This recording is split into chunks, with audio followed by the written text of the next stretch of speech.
you think people are buying fewer beats during I think the they're outbreak? buying more.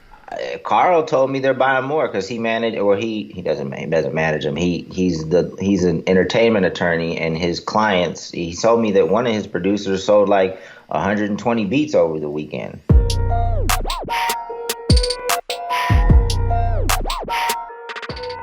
You ready for me to do the intro? Yeah. That was loud as hell. What kind of phone you got? What's going down? It is the Music Entrepreneur Podcast. Music Entrepreneur Club podcast, rather. There you go. Though we are all music entrepreneurs, and this is our podcast. What's up? My name is DJ Payne. I'm joined by Dame Ritter. This is day who knows of the coronavirus quarantine. I really didn't want to talk about it, but we're probably gonna have to talk about it anyway. I went to the store with Ted Park. We had some masks on as a preventive thing, because I don't want to get it. I don't like having a cold, let alone something that could spread and affect my loved ones and affect me in a way that the cold doesn't. And man, people were looking at us crazy. I'm like, you're mad at us for wearing masks when the people that didn't wear masks are the reason that this is a pandemic now. So maybe it looked bad because they're in their mind, they're like, oh yeah, you got an Oriental guy and an Arabian guy walking around the store with his mask. So they thought we were just there to spread biological terrorism, but Your city still uses the word Oriental. it was a exaggeration. But we know that well, Arabian too. I thought I had made that clear, but people still have these racial associations with the virus and with other forms of negativity. So we got crazy looks, and still got people partying on the beach and doing all types of stupid stuff. But the people who are wearing masks for either their own safety and possibly the safety of others are the ones that people are skeptical of. So that's our culture right now. Yeah, man, it's crazy. So I mean, my client, one of the guys I manage, he's really sick right now, and he was fortunate enough to get one of the tests because there's not that many tests. It seems like I keep seeing reports of sick people being denied tests. And I guess he'll get his results back in a few days, but I'm definitely concerned about him. I think people need to just take this serious, and the reason why I feel like we have to talk about it, I feel like it's insensitive not to, right? Like if you're following somebody that you respect and admire, and they're not addressing, how everyday people are scrambling, trying to figure out, how to live, probably having their source of income cut short or cut off altogether. Like if you're following somebody that's not acknowledging what's going on right now, I feel like that person is a dickhead, and you probably shouldn't be following them. I don't care how good their music is. I don't care, and I know that artists have a lot of influence, and they didn't get into music and all this stuff to be like this platform, this truth teller or whatnot. But unfortunately, our country, or just people in general, have put a lot of stock into celebrities, right? So I think people have to use that, like, be careful what you're doing with your platform. I've seen some artists like post shit it's not real, posting conspiracy theories, and it's only driving up the hysteria. And I just want to encourage artists to be careful with their platform. Again, I know that you guys didn't, you're not economists, you're not scientists, you're not professionals in that way. But people are still looking to some of you guys for advice, and so just be careful with your even us, anybody that has followers, and I hate that term. I just want everybody to be careful with their platform, because it's a very real virus. I know people that have been impacted by it. I don't know everything. I don't know where it came from. So I'm not going to speak on it, and I'm not going to post about where it could have came from. I'm not going to post about 5G and all this other shit, this new world order. I don't know anything about that stuff. That's so disappointing. Yeah. So yeah, I mean, so we I think we need to talk about it. It's impacting it. We had a session on it earlier in the week with Mark Tavern and Carl Folks. We had a live MEC session. And then I guess before we jump into all this, we have some updates. I'm wearing this goofy hat. I mean, it's not the BeatStars. Obviously is not goofy, but the way it's shaped is goofy. But it's reminding me to let you guys know that we are putting something together with BeatStars, some events in the near future, some online events. So it's reminding me to let you guys know about that. I also want to let people know about the collab for the crown contest that's going down right now that people can participate in from their home. Like everything can be, this contest requires you to work with somebody. You don't need to be in person to work with somebody. It requires you to make music. You don't need to be in the same studio to make music. It requires you to make a video. You don't even need to be in the same place to make a video. You guys can stitch your videos together. You guys can do a video on Skype, Zoom. It doesn't matter. The quality of the video doesn't really matter. But so we have that, and then our sessions are free for the next month, so you guys can everybody can join our live MEC sessions using the code MEC for free. You can sign up and join our live weekly sessions that I host on Monday nights and Payne hosts on Tuesday nights. So again, the code is MEC for free, and I'll probably be just streaming them to our YouTube channel as well.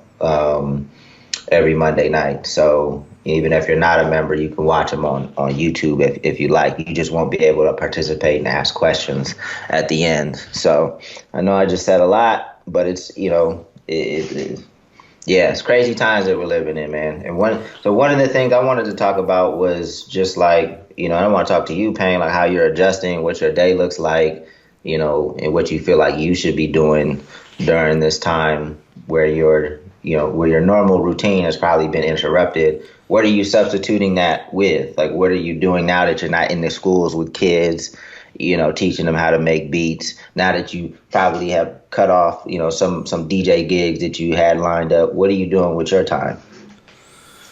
I mean, I'm in the studio with Ted Park. He's just out here, so we're kind of on quarantine. We can't do anything but make music, which is what we're doing anyway. And yeah, he's more affected than me because he had more shows lined up. Obviously, all of my events are canceled. So there's the financial impact there. I think there's a financial impact for everybody, but especially when it comes to musicians and producers and engineers, because who's spending money on their album when their financial future is uncertain because of layoffs or because they have to watch their kids because schools are canceled and they can't work as much. Even if they're self-employed, they still have that to handle. So it's widespread. We're feeling those effects no matter what. One, I guess, positive, and I don't think it's going to actually benefit me, but the streaming numbers are up, and so you would imagine that overall artist revenue for certain royalty streams are up as well. So it's funny, like you're everything that's happened in 2020 has kind of vindicated your points about streaming. Maybe the narrative is going to shift. I don't know, but I remember 2019 was the year of anti-streaming. The people making those points about streaming being the death of artists and revenue and being too low and so forth. And your argument was always that streaming could be is a benefit to a lot of people. And now that we're seeing the numbers coming in about how much is being generated and so forth, it's kind of pointing in your favor.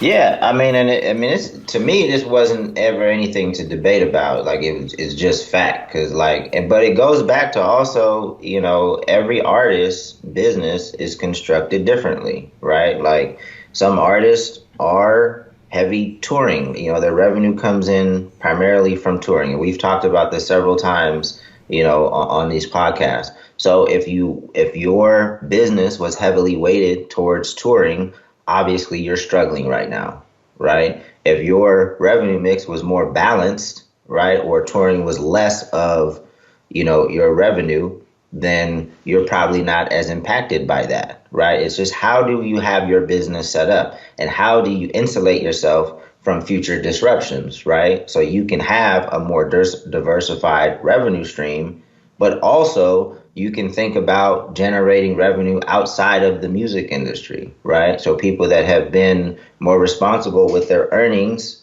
as an independent artist and have invested in businesses outside of the music industry, that further diversifies your portfolio of revenue streams, and you're probably not as impacted today as artists that are dependent upon touring. So we'll see how long this plays out, right? Because right now streaming numbers might jump a little bit. I don't think it's going to jump to the point where it's like, oh snap, now I'm living off of streaming. I think you might see a 10-20% bump in streaming revenue, but that's not going to move the needle for a lot of artists. However, if we go deep into a recession, few months, a year down the road, if things are still bad, you can see people possibly canceling their Spotify, right? Because it's only $10, but that $10 is going, and for some people, $10 is a lot right now because they're like, okay, I need to see where I can save everything, right? Because usually when things get bad, you look at like your biggest bills that you can cut, and Spotify is probably not at the top of that yet. But as things get more stressful, if people do start canceling their streaming services as well, then we may even see streaming drop. We just don't know, right? But merch sales are probably stagnant right now. And that was another thing I wanted to talk about because I know that a lot of independent artists that were dependent upon income, from shows that have been stopped, now they're scrambling like, oh, I expected that income. Like where's that going to come from now? And they're turning to merch and they're like shoving sales down people's throats. And I just want to caution artists about that, just in terms of the messaging that they're using, because again, what I alluded to in the beginning is like people are scrambling too, and you got to be sensitive to what everybody's doing, right? It may not be the time to release a merch line and shove it down people's throats. So just be careful with the messaging if you're launching something new or asking people to buy something right now, because that's probably not their focus. They're probably checking on family, making sure they have, food in the house. Things like that is a top priority. And some of the messaging that I've seen, in my opinion, has been a bit insensitive. I don't know how successful their sales were, their merch sales were, but in my opinion, the messaging has been a bit insensitive. Well, you got to wonder. I mean, so you're seeing people using kind of aggressive sales techniques. It's probably because they're scared. Yeah. And I think everybody's scared. And I remember when I sent out an email announcing collab for the Crown, I only got one angry response, but it was ironically angry in that the person said basically, how dare I run a contest right now when people are struggling? And I'm like, wait a minute, I'm people too, and we have a lot invested in this contest. So there's just this kind of this aggression, and it's making us irrational, and it's making us talk to one another and communicate one another in just a pretty unnecessarily aggressive way. But I understand, because people are scared and they're fearful of the future. There's no economic plan for us. This is capitalism. You don't make money, you die. Fuck you. That's what the system is.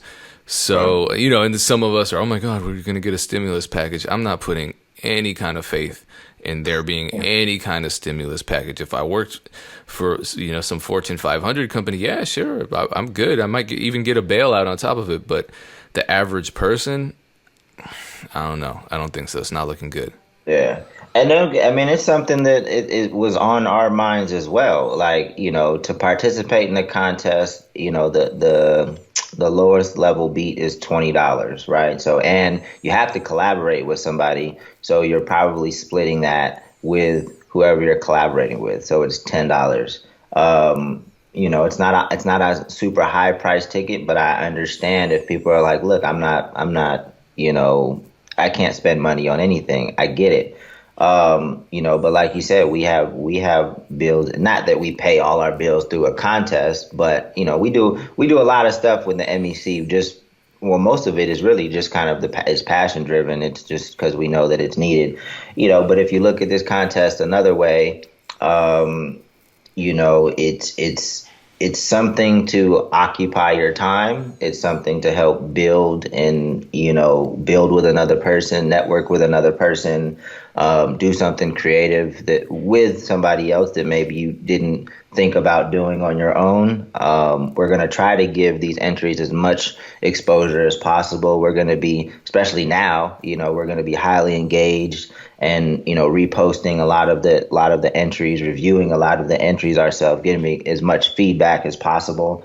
Um, and if you can't do that at this point, you know, I understand, I get it 100%. Like I'm not gonna be like the normal Dame coming down on people. I don't normally come down on people that if they don't have money. But like normally my message, no more. Normally my messaging is like, look, if you can't see the value in this contest, then you probably aren't looking at things the right way, right? Because we're not asking you to do anything outside of what you should be doing anyway. Like literally, we're not asking you to do anything that you shouldn't already be doing. And you can still use the beat for your own commercial use. Like you can still release the song afterwards, you know, and if you get a few streams, you probably recoup the $10-20 that you spent on the beat, hopefully.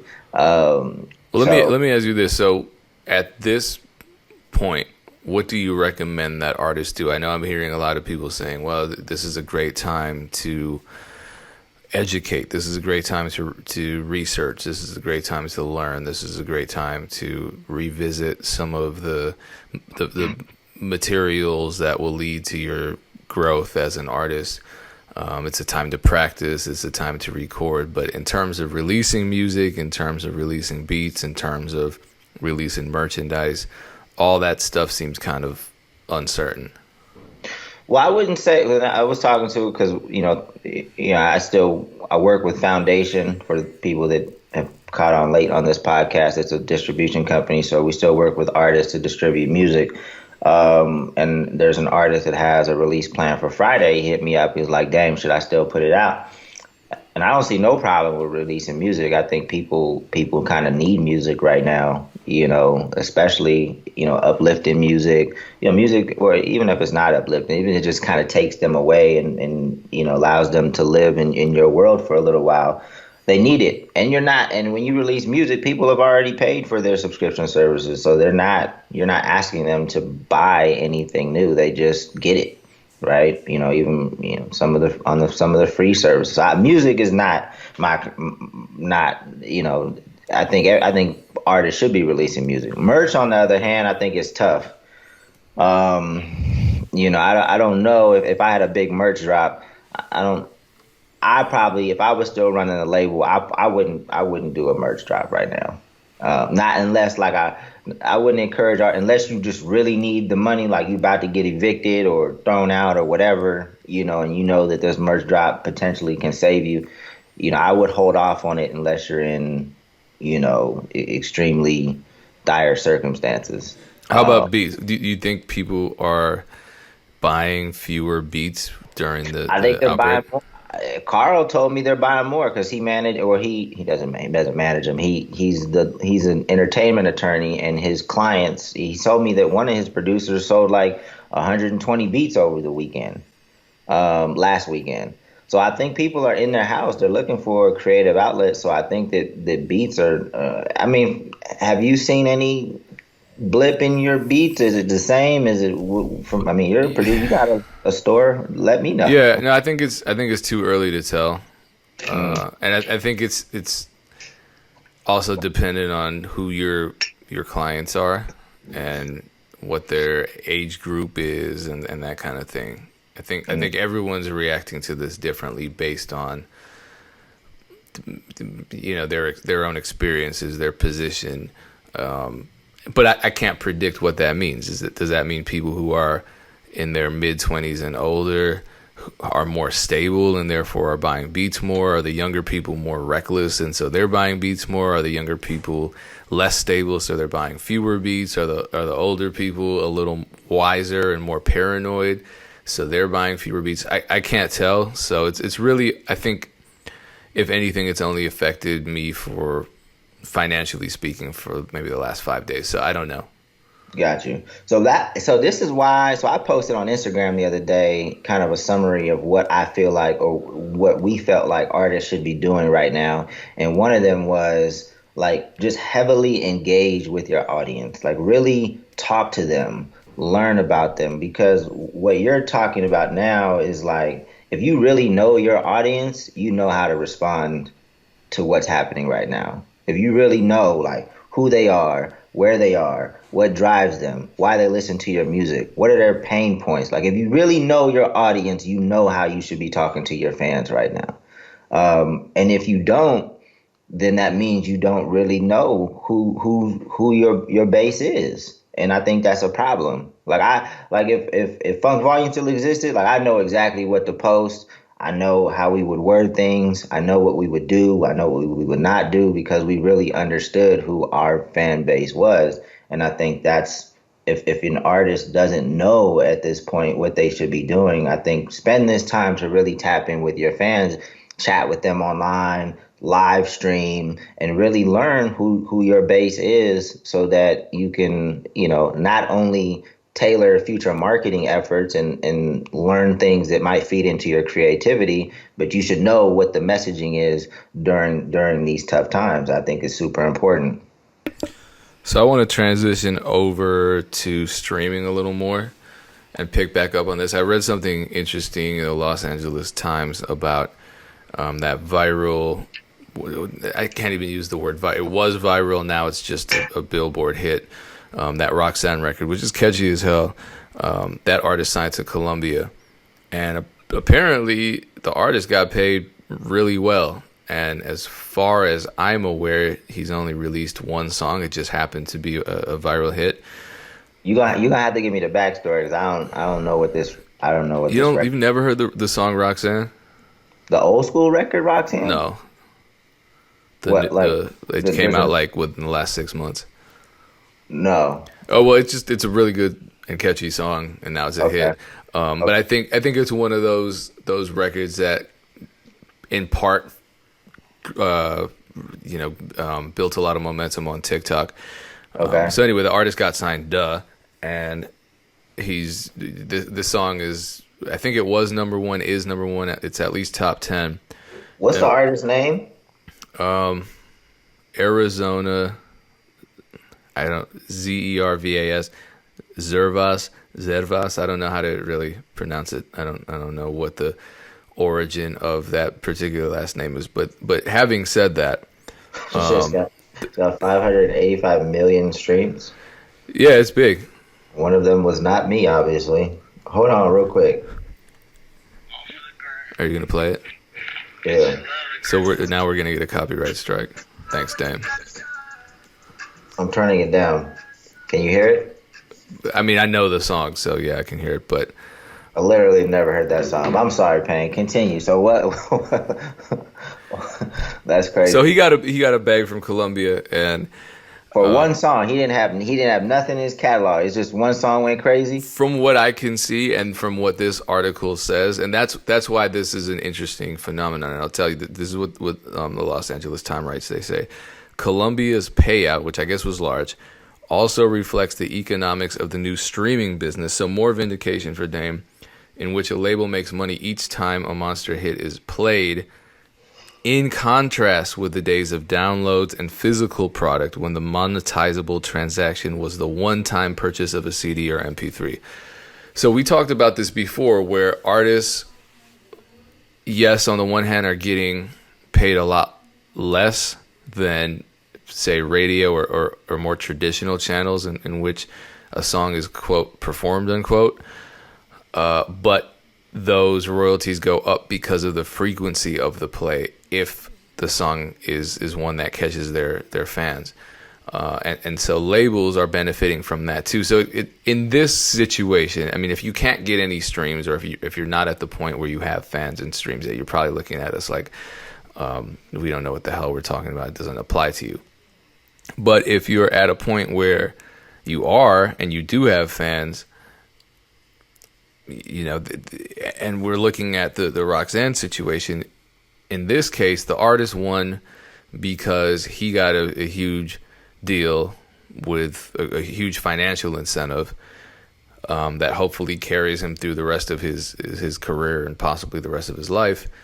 And the label gets this cash cow of a record that will continue to get played because it's so catchy, and no matter what, they know they're going to be profiting from it, so they're going to get a return on their investment. So the artist wins financially, the label wins financially.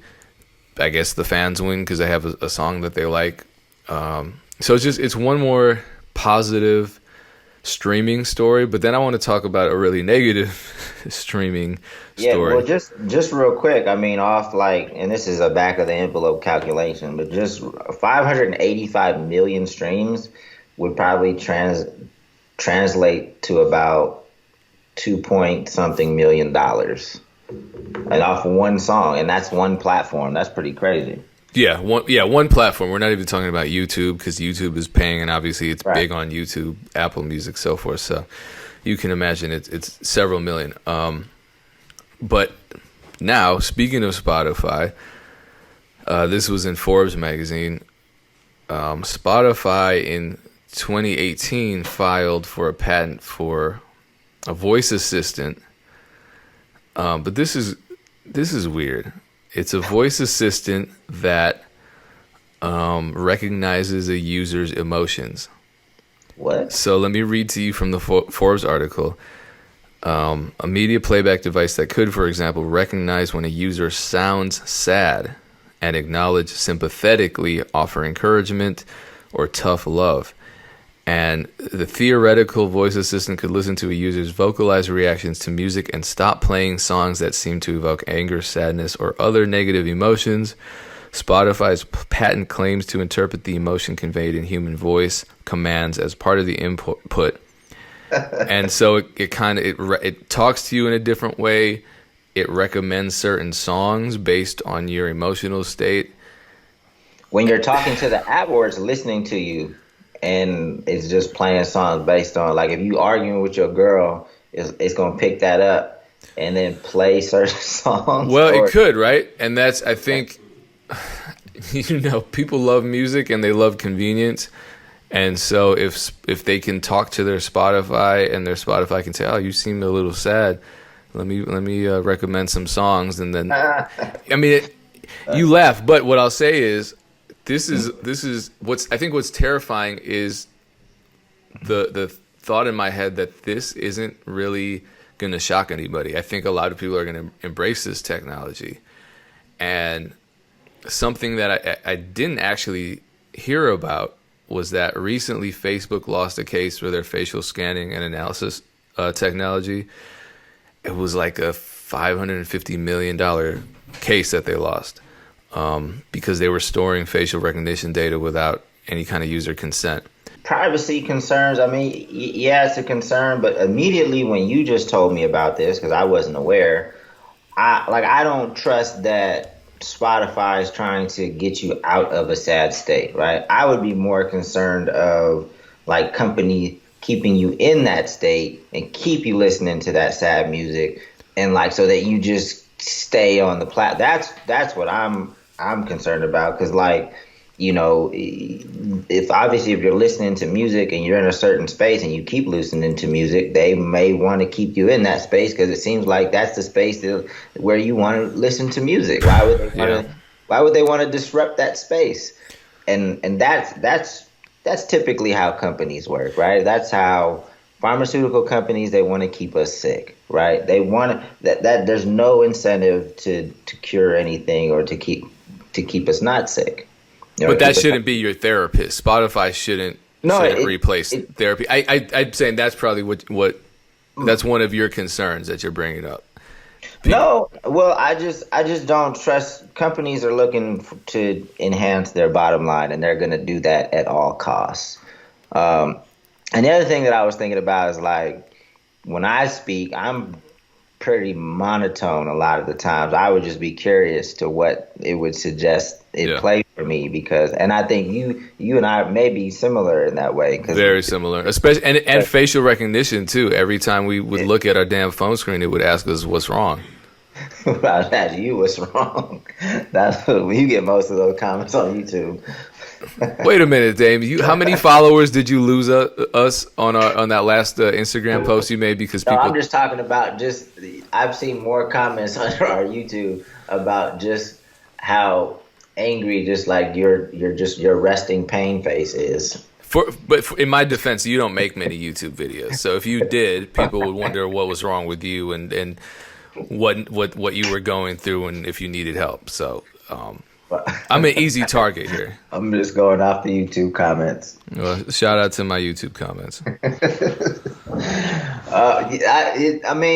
There's so much technology out there now. There's so much data being stored. I mean, we don't really have privacy, and I just hope and pray that it's not being used. I mean, it's definitely not being used in the most healthy ways.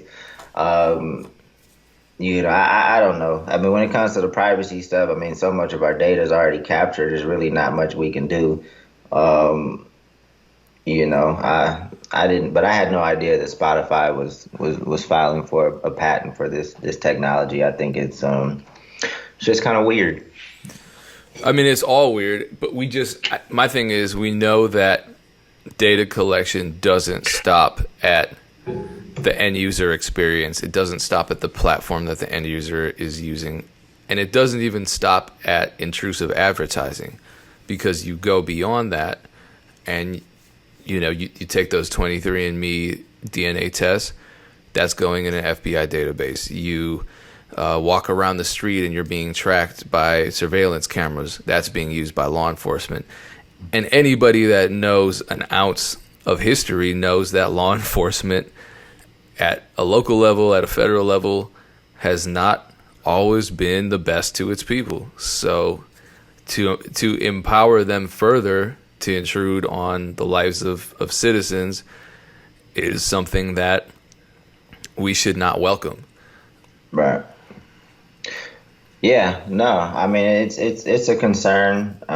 We know this technology is not perfect. There's definitely a racial bias and kind of encoded in the technology, because when you don't have a diverse team working on this technology, you're not, you're missing a lot. Like I remember, and I don't even know if Facebook has fixed this, but like, dark skin, how Facebook would like automatically tag your friend. Like once you uploaded a picture, it just kind of yeah. I think that's part of the lawsuit, honestly. Yeah, automatically tagged people, or it just kind of recognized who they were.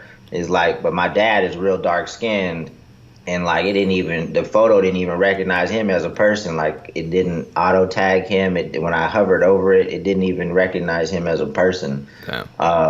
And I'm sure if you had somebody that was of dark complexion working on that technology, it would be like, hold up, it's not even recognizing me. There's got to be something wrong with this, right? So, yeah, a lot of concerns, man. Stuff's getting scary. As much as technology helps, there's a lot of holes in it, and it can hurt a lot of people. So I'm concerned.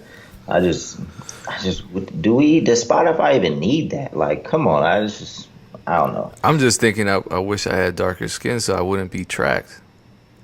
No, because what happens sometimes is like it just assumes if you do have dark skin, it just assumes that they're all the same, right? So if there's much like law enforcement.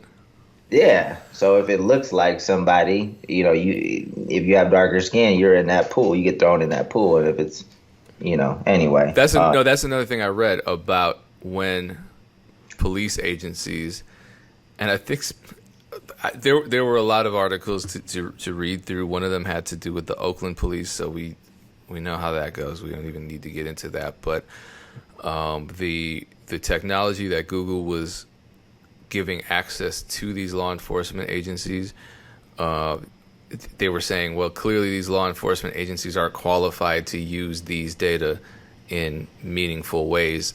Are these data even valuable in any practical sort of applications. But yeah, I think the law enforcement agencies were entering and inputting data, but they were botching it because, you know, a police officer isn't necessarily a facial recognition specialist or a software engineer, so they were inputting it wrong, and yeah, you end up getting these false positives, and people are getting stopped and pulled over and accosted under suspicion of whatever, just because of, you know, there isn't that much variation between humans.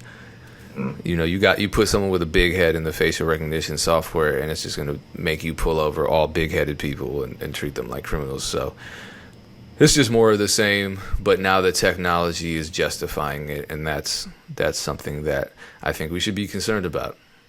Yeah, because yeah, definitely. I mean, the people encoding this stuff, you know, they're not perfect. They may have some conscious or unconscious biases that get coded into these algorithms and things like that, and then it wreaks havoc on, you know, typically darker skinned folks. So Roxanne +1 for Spotify, facial recognition, voice recognition software -100 for Spotify.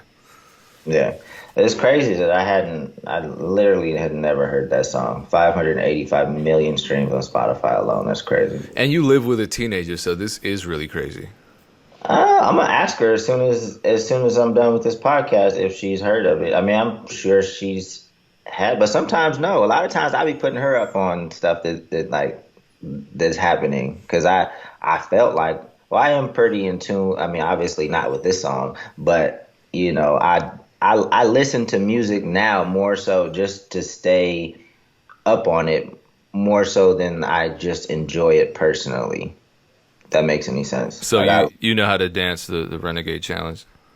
no, the first part, she taught me the first part of it, and then I was like, no, I'm not. Like there's just too many parts to this. Like back in the day, we just had like, you know, the RoboCop, Running Man. Like it was pretty simple. This was like a full like 12 step. I was like, nah, I'm good. I mean, yeah, I learned like the first 4 or 5 moves, and then it has like 15 moves, and I'm just like, nah, I'm good. When did the Biker Shuffle come out? I don't even know what that is. Damn. All right. We'll talk about slides and line dances on our next episode. Yeah, we could wrap this up. Let me just summarize some of the things we have coming up. We have the Collab for the Crown contest going down right now. Our sessions are open to everybody. Just sign up at musicentrepreneur.club.com. Use the code MEC for free. MEC, the number 4, free, FREE. And we're also working on an event with BeatStars that will be free, and it will be held over a weekend. Just a bunch of panels and stuff so we continue to learn, educate ourselves during this time while we're all quarantined. And then lastly, I would just encourage you guys, if you weren't an economist or a scientist or a doctor prior to all this stuff happening, you aren't one now. So stop posting things like you are an economist. And if you do, you know, you should preface it with, hey, I saw this. What do you guys think? You should not say, like, this is what's happening. This is what's going down.